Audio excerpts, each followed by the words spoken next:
Good morning. Thanks to all of you who have come here in person and those of you out in Twitch land. My name is Gary Leonhardt, and I am a software engineer with LexisNexis Risk Solutions here in Oklahoma City. We are part of the Reed Elsevier conglomerate of corporations worldwide, and today's talk is a very basic presentation of database projects. So if somebody asks you, how did it go, and you say, well, it was real low level, then that means I did my job. If I didn't, I could talk for the rest of the afternoon and you'd all feel like you're drinking from the fire hose. So in today's presentation, I want to go over why you want to use database projects, go over some of the prerequisites you'll need before you get started. I'm going to do some live demonstration. We've practiced this a couple of times, and then I'll do a wrap up. So first, why do you want to use database projects? This is not a flavor of the week thing that I found. This is actually solving a problem, and that's typically what we look for at Lexis before we implement anything is, what problem are you solving? One of my coworkers likes to say, blockchain is a solution in search of a problem, unless you're a money launderer or a drug dealer. It pretty much hasn't done anything in the last couple of years. So first of all, with database projects, they are great for creating prototypes because they are part of the Visual Studio suite. It's just a regular project that's in there.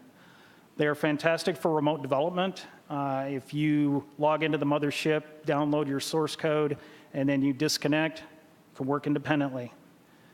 Database projects are useful for continuous integration with such concepts as automated release and build servers. These are also helpful and actually beneficial for refactoring your code, refactoring an actual database, and in improving unit test and integration test coverage. These also eliminate team conflict in a test environment. Those of you who have many years of experience under your belt can probably understand when I say, have you been in the following situation? You have an item that you need to work. All right, so we're going to go out into the test environment. We're going to get things set up. Another team screams, don't touch the database, because they've been on a project that has been going on since the beginning of time. They don't want anything touched. Or sometimes both in my mainframe past and in also working in a SQL environment, I've had records that have been set up. They look like they're going to be prime, what I can use for my test. Somebody else has already gone in there and destroyed whatever I worked for. So these help eliminate a lot of that. Before you get started, I highly recommend going with Visual Studio 2017. If you are still in the past, you can go as far back as Visual Studio 2015 with Service Pack 3 and the SQL Server Data Tools version 14.0. Database projects have been around since about Visual Studio 2005, but if you're way back in 2010, 2013, you're pretty much on a Windows 7 machine. I'm not even going to go back that far because Windows 7 is end of life. It's time to move on. SQL Server 2017 Express Edition, if you have SQL Server 2016 Service Pack 1, which is what I have here on my machine, they'll work well together. One of my coworkers and I could not remember, because we have been immersed in this so much with what we do with database projects, we could not remember if the DAC framework MSI package needs to be installed. It's not going to hurt anything if you do, because actually you can do some more advanced things with these, but I won't be touching on those today. Standard with Visual Studio 2016, or excuse me, SQL Server 2016 and 2017, you'll want Microsoft Windows 10. The earlier versions of SQL Server do not play nicely. And finally, helpful but not required is SQL Server Management Studio, because as always, you want an IDE to go in and take a look at your environment. So what are database projects? Well, it's just another item under other languages. Let's see if I can get this. SQL Server. They're just another type of project that's in Visual Studio. So I'll take you here for a little walkthrough.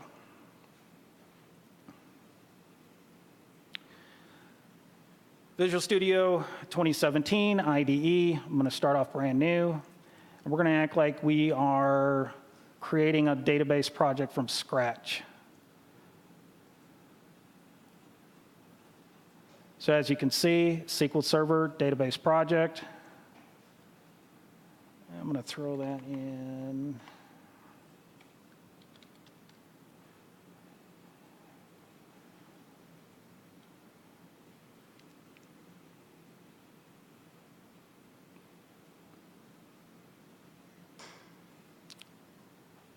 And there she is.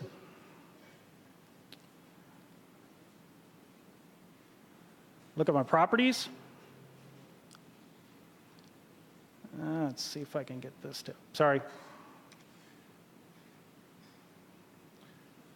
Can you see that all right? Okay. Target platform. One of the nice things about database projects is if you have an environment where you have some legacy databases, you can go all the way back to SQL Server 2005. You can even connect to an Azure database. There are add-ons for Oracle and I think MongoDB, but that's beyond the scope of what I'm discussing here today. You go into your properties if you need to change anything with the DAC pack, which I will discuss later. The default schema is always DBO, but you can set it up for whatever schema type that you're working with. When we go to the common language runtime, you can pick whatever .NET framework is applicable for your purposes. So remember, if the .NET framework is too high and you're trying to connect with something else that's got a lower framework, you're not going to see your project. It's just like anything else. A lot of these other properties go into some of the more advanced topics like build events, debug parameters, anything else that you might want to look at. So first, we'll add a table to the database project because, like I said, this is as if we're just creating something from scratch. So I'm going to add an item. I'll just add a table. I'll just stick with the defaults for table 1. So it generates a script for the table here in my Solution Explorer. Comes up with this nice little IDE. Just looks like any other SQL script that you use for creating a table. So now, if I have my primary key, I don't like ID. I call it primary key. And notice it updates it right here at the top in the grid. But I can also come here in the grid, and I can add a field. I can change its type. And so we'll make this an nvarchar 50. I can give it a default value. I can come back and say, nah, I need something else in there. So I'm going to add date, and that's going to be actually date's a reserved word. There we go. That's going to be a date time. Easy peasy. Click off that. So you can alternate whichever area you want to work on. So go back to my database project. Let's add a stored procedure. And where is he? I'm just going to leave that as procedure 1. Just give you the basics.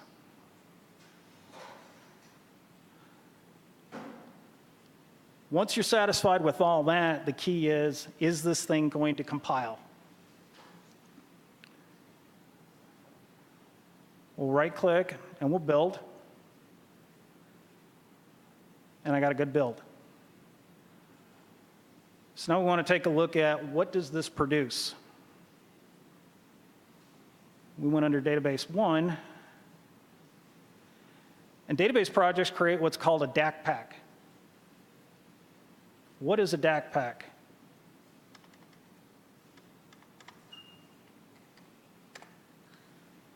It's nothing more than a zip file that contains a payload of what's needed to create the database on the remote environment.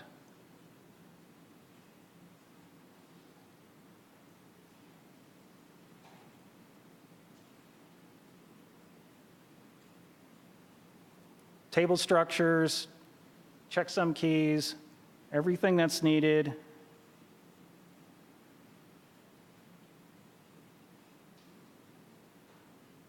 Everything that you can see right there, the schema that we define, the table, column types, stored procedure, everything is inside of the DAC pack.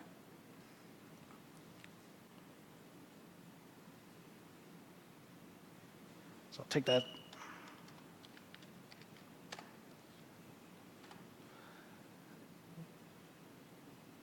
Now, how do I get this from Visual Studio to my SQL Server IDE, or excuse me, my SQL Server environment? Because you can see it's not there. You need to publish the database. Now remember, this is not like you guys deal with publish in the web world. I know nothing about that. I'm a middleware backend guy, so it's just publishing the database.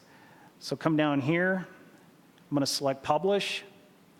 It wants a target database connection. Now for the point of this discussion, I'm just doing it locally. I'm betting your DBAs don't want your developers pushing anything up into test or even QA, but it is possible, depending on how the environment is configured. You could conceivably generate a publish event with a DAC pack and push everything up onto a server if you wanted to. So I'll click Edit on the source. I'm going to browse for where I want to publish the database. This is my local SQL Express environment. Comes down here and it populates the server name, and down here in database, populates this drop down. I can either pick where I want this to go, or I can choose what name I want that to be. So I'm going to leave that set to default right now. I can test my connection, and my connection is good. What I want to call the database name, we'll just call it Techlahoma. Doesn't even matter if it doesn't match the project name. Do whatever you want. Remember, this is your baby. You can't break anything. Before publishing, go under the Advanced tab. There's an option here to always recreate the database. Always recreate the database purpose is if the database already exists in your target environment, it will delete it, and then it will recreate it according to the schema that you're deploying. If you don't check this option, it's not going to deploy. You're going to be scratching your head if that's what you actually wanted to do. Instances where you may want to not recreate the database is if you have a post-deployment or even a pre-deployment script, which I'll get into in a minute, where you may want to sanitize the database in that location, but just publish maybe an updated schema, add a couple of new objects. That's something else that we'll come back to in the database projects. So I'm going to go ahead and click Always Recreate. If I generate my script, nope, that's not what I want to do. Let me go back again.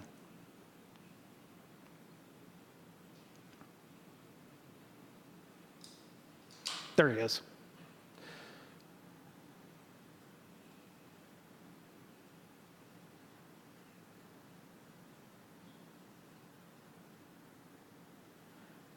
He put the publish routine right inside of, or the publish script right inside of the project. Actually, he didn't. Well, you love live demos, don't you? Let me try that again.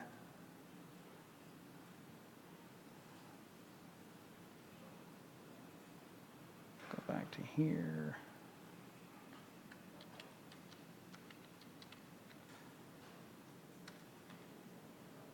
Okay. Advanced. Credit. Okay.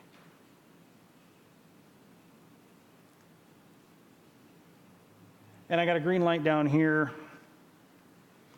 in my output window. I can look at the results of my script, my deployment, and I can see exactly what it executed to create the database remotely. If I come out here to my IDE, I'm going to refresh that. There's our Techlahoma database. There's our tables. We had table 1.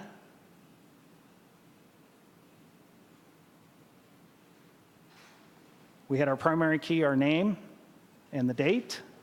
And then down under our programmability, we had a stored procedure 1.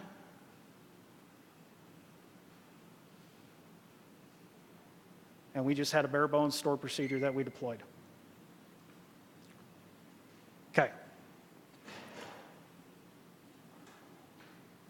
That's good for creating a database from scratch.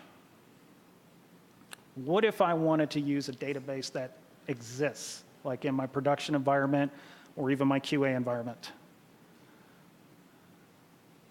And this bad boy is doing it again.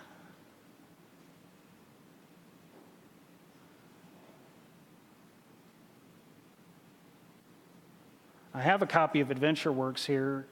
There we go. That I pulled off the internet. Microsoft is really, really good about supplying a real good example of a database you might want to use for whatever learning skills or whatever testing, anything that you want to do. So I have the complete AdventureWorks database, complete with stored procedures. It has functions, it has triggers, it has data.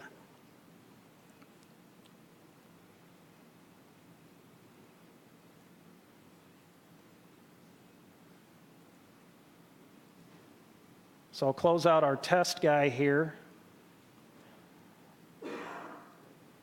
We'll add a new project.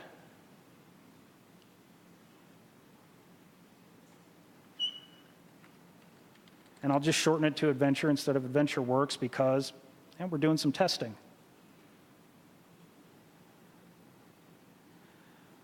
What I want to do is I want to pull the schema in. But before I can pull the schema in from my existing database, I have to execute a schema compare. The schema comparison screen is a source and a target. Be very, very mindful of your source and your target.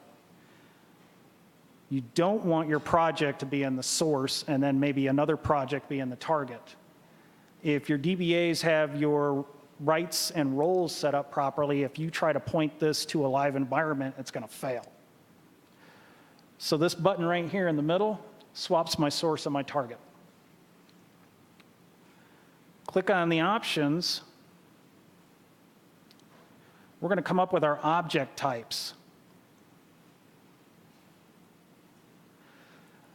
Now, in the SQL world, an object is not the same as an object is in object-oriented programming. An object is a table, it is a function, it is the database itself, it is a stored procedure, it is anything that has to do with SQL Server.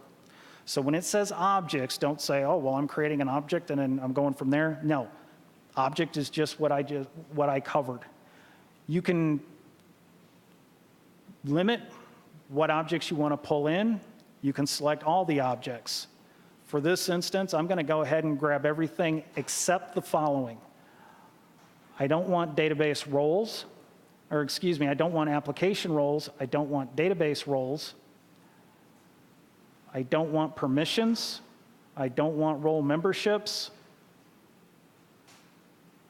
I don't want users. The reason you don't want those is because when you deploy to your local environment, when you start testing, calling stored procedures, doing whatever that you might need, maybe launching it from a UI application, you're not going to have those permissions set up on your machine. It's not going to work. Been there, done that, seen it happen. So now that I have what I want to pull in, I need to select my source. So I'm going to drop down to my select source. I want to set my connection. I'm going to browse, or I could use what was pre-populated, but I want to go through this a little bit at a time. I'm going to go to my server. I'm going to go to my drop down here for my database name, and I'm modeling off of AdventureWorks that I showed you earlier. Click that. I'm going to connect. Now I'm going to hit compare. He's looking to see, is there anything different in the source that doesn't exist in the target, vice versa. This compare can take a few minutes depending on the speed of your machine, may take longer depending on what is in the database. So in the comparison window, it looks like every other comparison that you use in Visual Studio. You've got your source, and you got your destination on what you're comparing. Notice the source is completely different from the destination because we don't have anything in our destination for the error log table. Any items that we want to add means they don't exist in the destination, but they exist in the source. If I want to add it, leave it checked. If I don't want to add anything, I can uncheck. This even allows me the option of doing multiple objects at once that I can include or I can exclude. I'll go ahead and include everybody. I'll get this guy right here. But you can see the different tables. The tables are prefaced with their schema type. We get down to views, stored procedures. Every object that I wanted, if it existed, pulled it into the schema compare. Now I want to update the target. I want you to be mindful here over in my Solution Explorer.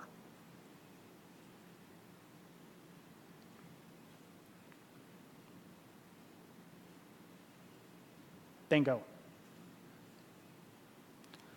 I have a DBO schema type. I have stored procedures. And there's my stored procedure.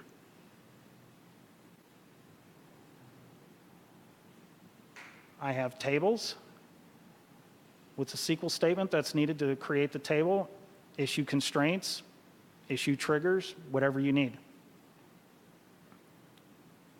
My person schema type, my production schema type, pulled in everything. But it did not pull in data. That's a big, big deal. The schema, remember, is only a shell. It's what I need to stand up a copy of the database on my local instance or in my target when I publish. You don't want to do that because, like some of our databases that we have in production, we have billions of records. And if I tried to load billions of records on my laptop, that thing would probably smoke and burn up. So let's take a look here at my stored procedures. I'm going to delete them. And I'm going to come back here to my compare. I'm going to run my comparison again.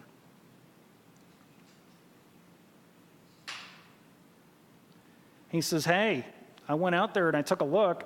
Here's a whole group of stored procedures that aren't in your target. Do you want me to update the target or not? I'll go ahead and update the target. All my stored procedures are back again. If I come into this stored procedure,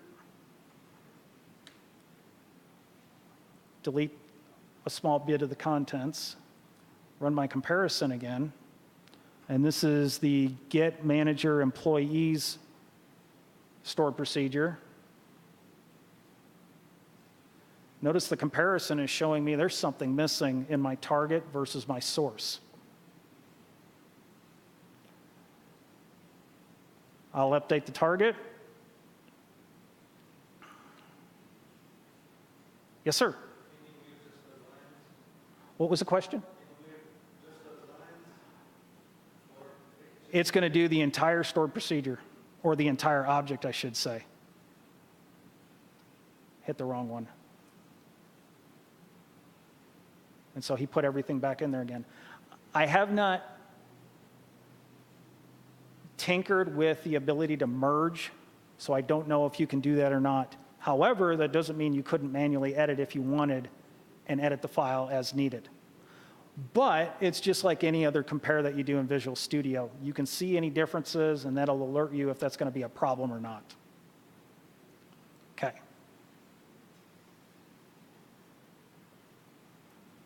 That's all I had for that. So I'm going to go back here to this demo that I have, because now you're probably wondering, all right, I can get a source and I can publish it, but you're telling me I don't have any records. So does this mean I have to come up with some scripts and I got to maintain these scripts? No.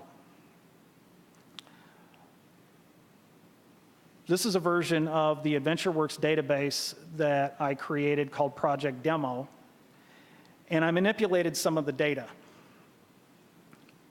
And one of the things that I did is I saved the schema compare, and I save the publish.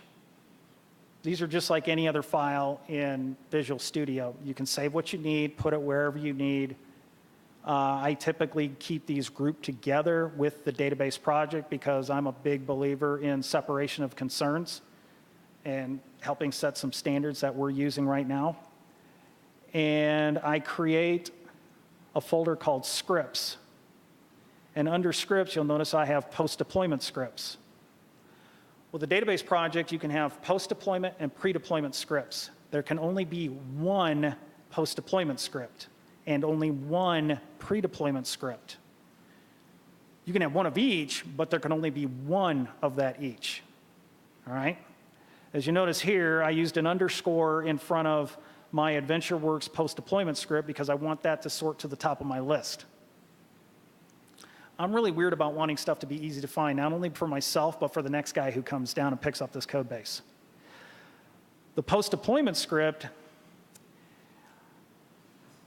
coworker of mine said, you know, you can put hundreds of thousands of lines in the post-deployment script if you want to. In the earlier versions of database projects, you were only limited to 1,000.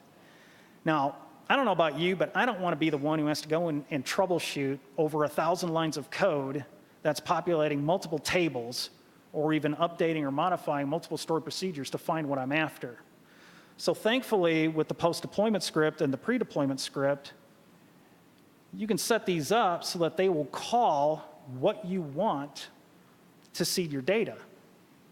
So you can set your data once, set them up in some seed scripts, and then have this do the work for you.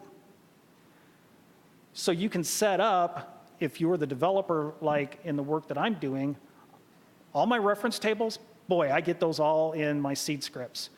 Do we want some data in some of the data tables? It's not going to hurt anything, but you want to make sure, especially in our line of work, we deal with a lot of PII. You want to keep that out of there, but you can seed it with some bogus values. The scripts are executed in order. And then the methodology that I have developed is database name, schema type, the table name, and the function of the script. So I'm doing AdventureWorks, the person schema, the contact type table, and I'm seeding.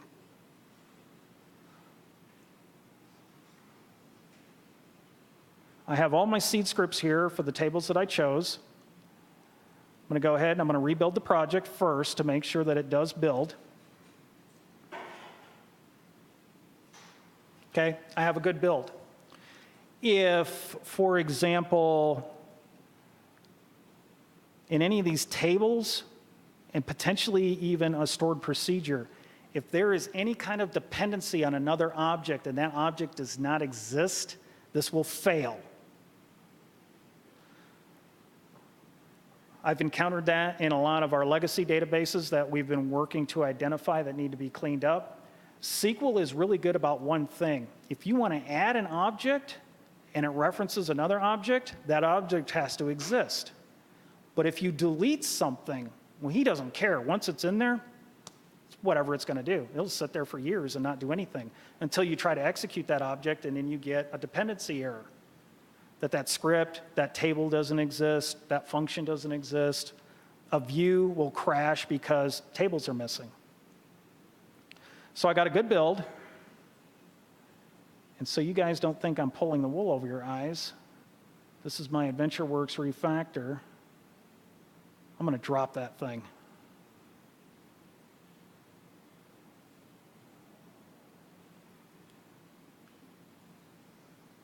Pull up my publish. Always recreate the database. It's not going to matter. Got my target set up. Here we go.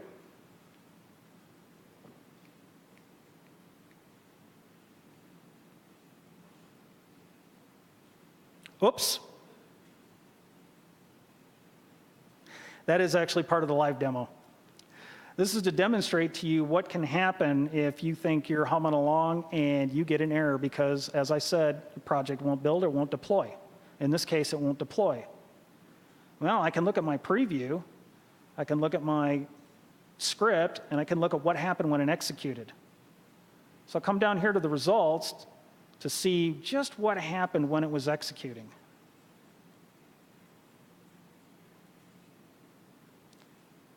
And I just want to speed this along, but it gives you a real good amount of detail for troubleshooting.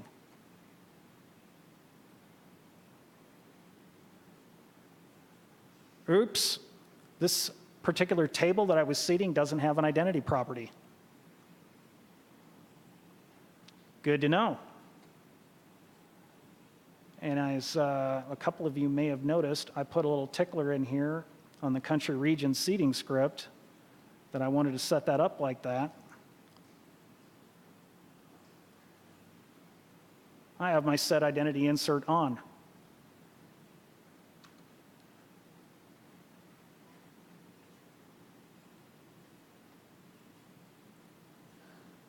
Let's go ahead and comment those. Any changes that are made in any file/object in a database project, save and rebuild before you try to publish again. You're going to forget several times when you do this the first few times. And every once in a while it'll bite you even if you have a lot of experience. We'll rebuild that again. And just to double check, it put the AdventureWorks refactor out there, but because of that one table, it didn't seed that particular table. I'll leave it out. Nah, let's drop it again.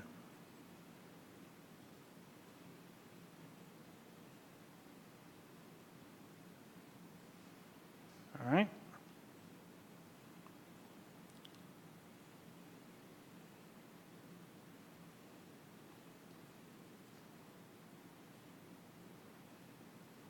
Green. And that was the country region.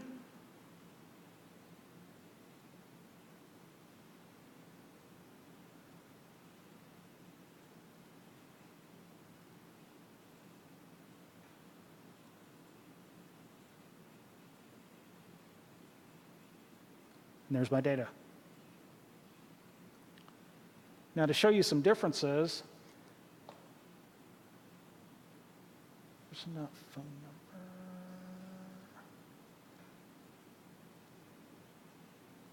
Here's my person phone number table contents in the AdventureWorks refactor. For the phone type, I have cellular, work, and home. I'll come up here to AdventureWorks.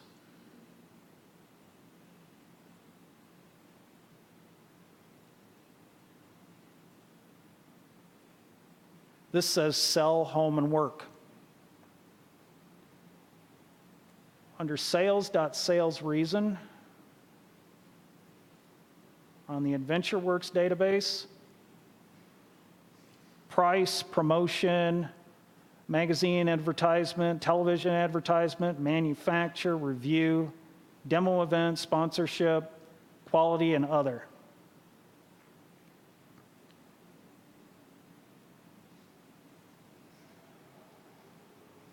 Refactored, I think the one I threw in there was I threw in internet and other.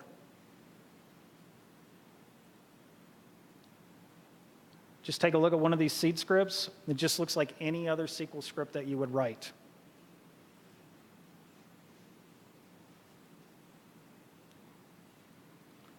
Oops, sorry. Let me go back to that post-deployment script again. Another thing I wanted to point out in the post-deployment script is you'll notice I tried to group everything by schema type, but sales tax rate, or excuse me, state province under the person schema has a dependency with a foreign key. This is especially helpful if you're working with a legacy database or a database you're not familiar with and you're trying to create seeding scripts for deploying. You will start to learn the architecture of that database and those table structures. So this is a very, very helpful if it's your first time in that particular database and you don't have time to talk to anybody else on how is this set up. It also shows you how badly designed some of your legacy code may be.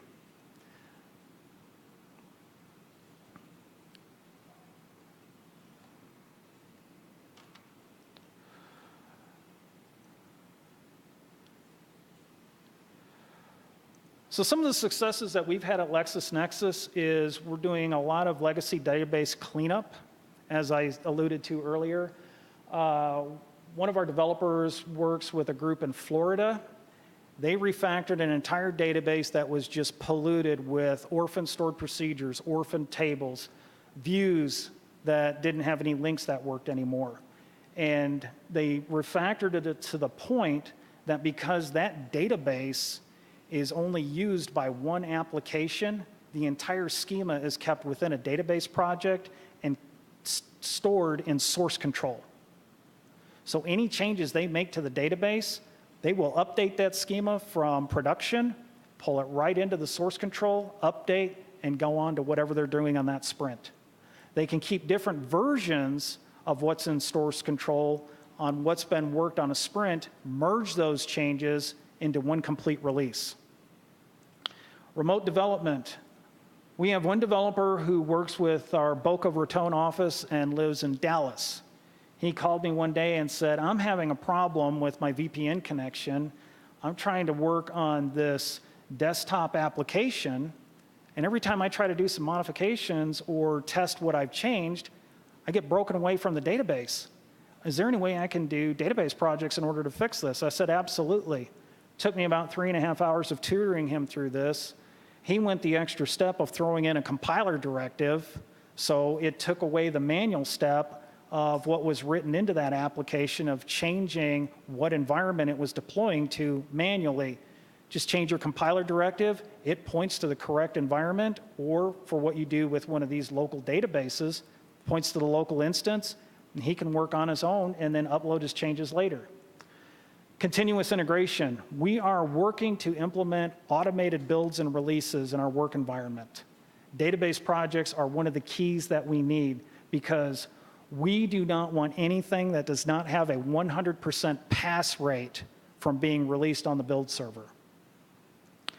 Refactoring and unit testing. One ability of refactoring that we've implemented, I talked about earlier, is with the legacy databases. I've been working with a lot of legacy code lately to implement the database projects, and I found there's a problem with the next point, that the test environment was dirty. Integration tests that a previous developer had written 2 years ago executed fine when I was pointed to the test environment, but when I used a database project that was modeled after the production schema, I got a foreign key constraint was missing. So that told me that something was implemented in production that was not implemented in test. And so we were getting false positives on our pass rate on our integration tests. Going back to the build server, we have a rule that the build server cannot connect to any environment. So when we run our automated builds, the build server runs through the integration tests, builds a copy of that database locally, runs its integration tests, and then tears it down again.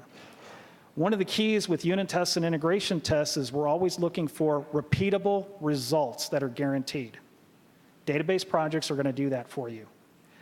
When I was first learning test-driven development, I was trying to figure out, well, what about these steps where I'm calling a database? And another developer said, oh, well, you just set up a mock. Well, what does that do? Well, you just make a pretend call to a stored procedure. Okay, but I'm not getting real results. Oh, yeah, but it'll work. Okay, so you're faking yourself out in order to get a guaranteed pass rate, and what you send up to QA may actually fail. This is going to isolate that a lot quicker. And then again, your test environment is probably dirty, and most importantly, you're in control. You deploy the database, you screwed up, you just go back, pull that schema down again, you can start from scratch.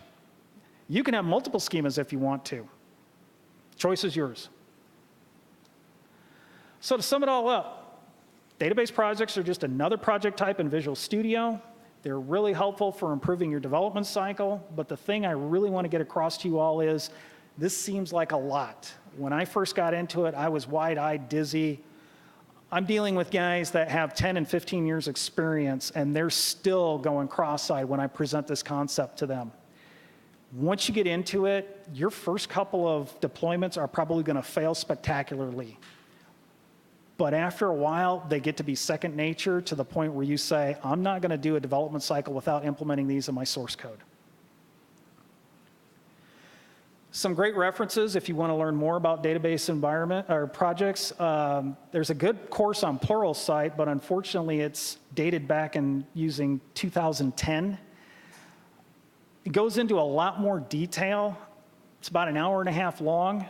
I've been through that course about 3 times, and I'm still picking up some real neat tips and tricks that Robert Kane implements in there. There is a really good video on YouTube, the Introducing SQL Server Database Projects in Visual Studio 2013. That's actually by the Visual Studio folks. And then I found a Create SQL Server Database Projects with Visual Studio on a SQL developer's blog. Generally, if you just do a Google search for Visual Studio database projects, you'll find a lot of hits. This is not one of these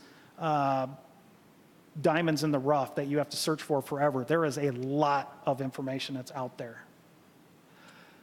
People I'd like to thank, Kimberly Collins. We had a couple of real bumpy goes at a dry run, and for talking me off the ledge, because my original presentation ideas would have gone for about an hour, 2 hours, 3 hours. And most importantly, my coworker, Moros Catena de Andrade Santana, consulting engineer of LexisNexis Risk Solutions. He works in our Sao Paulo, Brazil office. And I was the guinea pig in Oklahoma City where he said, hey, do you want to try these things? And we've just run with it. I've actually been pushing it in our development cycle, and I'm setting policies and procedures on these so that we don't have messy environments and we can champion ourselves towards success.